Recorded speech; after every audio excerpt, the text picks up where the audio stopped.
Hello everyone, welcome back. Today we are going to be talking about an action monster film called The Host. Be ready for some spoilers ahead. In the underground facility of a morgue, a senior pathologist complains about the cleanliness of the room. He tells the associate to throw away the chemicals down the sink as they are covered in dust. The man looks at him in shock, as that would be a clear violation of the law. The head scientist threatens him with his job, which forces the man to empty the numerous bottles into the sewage. As time goes on, people begin noticing weird creatures inside the lake, but paying no attention to the possible consequences. A salaryman plans to commit suicide by jumping into the river, but before does, he notices a large shadow inside the water. Seeing that his co-workers are not aware of the danger, he tells them goodbye and proceeds to leap in. Gangu is the son of a convenience store owner, and he is not very good at doing his job, falling asleep all the time. His father, Hibong, is unsatisfied with his son and tells him to wake up and take care of the customers. Although Gangu is lazy and quite useless, he loves his daughter very much, even though she has a very low opinion of her father just like everyone else. They watch television together and cheers for Gangu's sister, Namju, who is a national archery champion competing for the first place. Suddenly, a news flash comes on that shows the body of the salaryman from before, but half of his body is missing as if something bit him before he died. Hibong tells his son to get out and go back to work, as the customers are complaining about their orders. Gangu brings the food to the people, but notices that everyone is staring at the river. They see a strange creature under the bridge and wonders what it can be. The animal begins moving, eventually dropping into the water. The people walk even closer to the riverfront and Gangu throws a can of beer at the creature, which it quickly takes underwater. Everyone begins throwing garbage into the river as well, and soon the creature disappears, leaving nothing but trash in the water. Just when Gangu is about to leave, he sees the giant creature on shore, charging towards the people and knocking them into the river. Everybody runs in fear, while the monster continues to trample over the spectators and attacking them furiously. Gangu tries to tell the people to run, but gets knocked over by the giant beast. The creature begins running towards the population center, while everyone runs away looking for shelter. The monster charges inside a mobile container full of people, turning the shelter into a giant lunchbox as it devours everyone inside. An American soldier tries to free the people with Gangu, but the monster rushes out of the room that is now full of blood. They chase after the monster and tries their best to stop its destruction, but they nearly gets killed as the soldier get wounded badly by the creature. Gangu tries to save the man by hitting the monster on the tail, but the attacks are ineffective. As the creature turns around and forces Gangu to run away quickly, Hyen walks outside of the convenience store looking for her father, only to see that everyone has disappeared. Gangu grabs his daughter quickly and runs for safety, but in the midst of chaos, he notices that he grabbed the wrong person.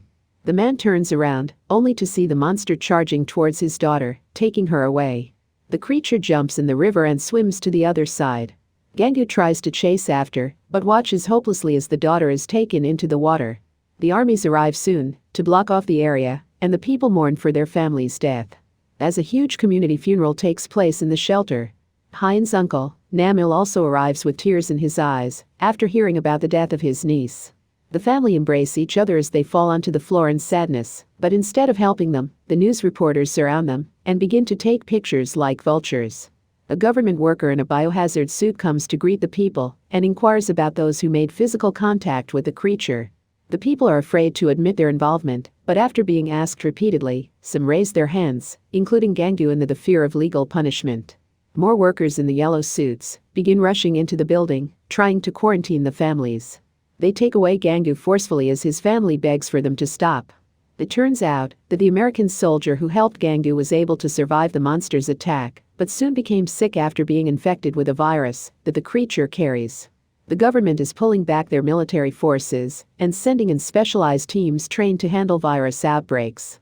At the same time, Gangu and his family arrived at the hospital, but is surprised to see the lack of quarantine measures, as even the doctors are not wearing masks. At night, the father gets a phone call which he immediately recognizes as the daughter. Gangu tries to ask for her location, but the signal cuts out suddenly, as the rest of the family wakes up as well.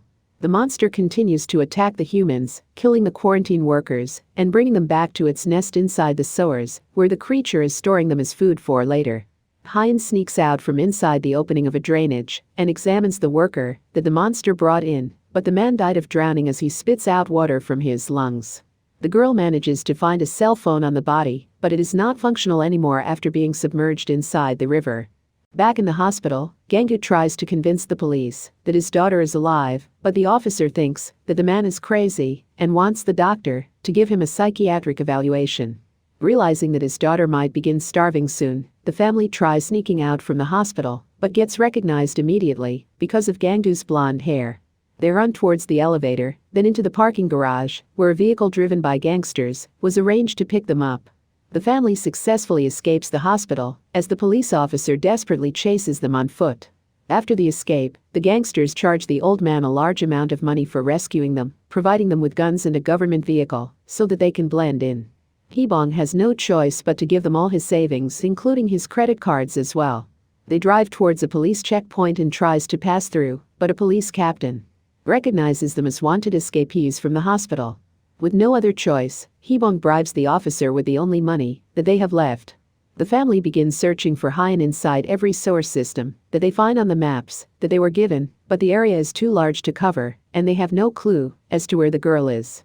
Nam-il complains that they will never find his niece this way as they are looking blindly, but his sister tells him to stop complaining as they have no other options. Suddenly, the family notices something moving ahead of them and prepares their guns to shoot. Namju feels water drip on her from the ceiling, and they shoot multiple shots, only to realize that it was nothing. However, it turns out that there are two other boys hiding beside the walls, and they escape out of the sewers after nearly being killed by the family. The two boys are homeless, and the older brother decides to steal food from the nearest convenience store, which turns out to be the one that Gangu owns on the beach. The younger boy, Si-ju, wants to take their money as well, but his brother stops him and tells him that that is wrong, as they are only taking things they need to survive. They head out with bags of food after ransacking the storage, only to see the monster charging towards them from under the bridge. The two runs quickly back towards the shelter, but the monster chases them closely behind as the boys run desperately for their lives. Moments later, Hee-bong goes back to their store and sees that the doors have been forced open. He pays it no attention, and the family continues to have their dinner while imagining that Hyen was there with them as well. Meanwhile, the girl is trying to survive by gathering water from the sewers, but sees the monster approaching and quickly pretends to be dead. The creature drops off the boys he captured from earlier, and Hyen notices that the younger brother is still alive. She tries her best to save the boy and protect him from the monster. After some time, Gangu notices the creature standing outside their store, and the father tries to shoot the monster, but ultimately misses. It charges towards them and begins pushing on the structure, eventually flipping the whole place over, while the father continues to shoot. After the monster has stopped, the family moves out, only to see it lying on the ground, apparently wounded by the gunshots. The uncle fires at the monster, which prompts it to run towards the river as the family continues their pursuit. However, they soon run out of bullets as the creature jumps into the river. Hee-bong tells everyone to stay back as Gangu gives his father the gun with the last bullet. The monster begins swimming towards the family again, while Namju tries shooting it with her arrows. The creature charges at the old man and he fires the gun, but it turns out that Gangu miscalculated and there was nothing left to shoot. Hee-bong turns around and calmly tells his family to run as the creature tramples over him. It grabs Hee-bong by the leg and smashes him to the ground as everyone watches hopelessly. Gangu runs towards the father's lifeless body and cries in pain, but they can't stay there for long as the police are heading this way as well. He tells the siblings to run away, for the sake of finding Hyen, and proceeds to cover his father's face with newspaper. Gangu tries to leave as well, but is unable to overcome his grief, and gets captured by the police officers. At night, the uncle goes to his friend for help who has a job in the phone company. They sneak into the office building, and begins locating the last call from Hyen. They manage to find her location, but the friend goes into the manager's office and reveals that he betrayed the man by informing the police in order to obtain the bounty money. Nam-il sees the people after him and quickly turns off the lights, escaping out of the office and locking his pursuers inside. He escapes the building, but sees that the police are chasing after him as well. In a state of panic, he jumps under the bridge and avoids detection. The uncle calls the sister and texts her Hyen location before finally fainting from the pain of the fall. Namju notices her brother's message and quickly runs towards the sewer that her niece is in. She goes under the bridge and towards the entrance while calling Gangu about her location. Suddenly, she sees the monster running towards her and tries to shoot, but gets knocked over into the ditches, which luckily prevents the beast from getting to her. After being informed about his daughter's location, Gandu tries to escape the hospital, but is stopped by the doctors who continues to perform painful experiments on him.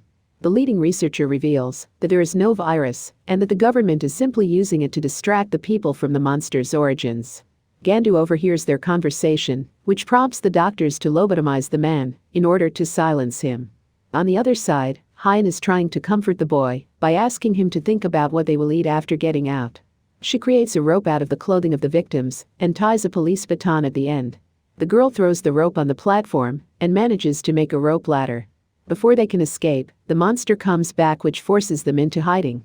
The two watches in disgust as the creatures begins throwing up the bones of all the humans it devoured. The monster notices the children and tries to capture them, but is unable to as they hide inside the walls. At the same time, Gangu takes a doctor hostage as he rushes to the outside of the building, only to see that the officers are relaxing and barbecuing like they are on vacation. He takes a vehicle by threatening to kill the hostage and rushes towards the location of his daughter. Namil also wakes up after being saved by a homeless man and manages to convince him to help in saving his niece.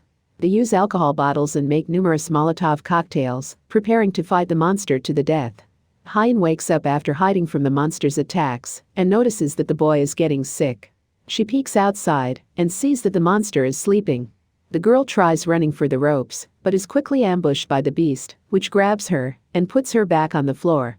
She sees the boy outside as well and runs towards him, trying to save his life, while the monster chases after them from behind. Gangu arrives at the nest, only to see that it's filled with bones and that his daughter is nowhere in sight. Suddenly, he sees the monster pass by him from the top with an arm dangling from its mouth and proceeds to chase it with his sister, who has woken up as well.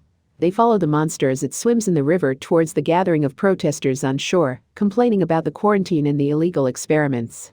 However, the people quickly notice the monster coming towards them and runs in fear as they escape the area. The police begin shooting at the creature as it climbs on land, while the military positions the chemicals closer towards the monster. They release the gas into the area, which stuns the creature as it struggles in pain. Gangu rushes towards the monster's mouth and tries to pull his daughter out.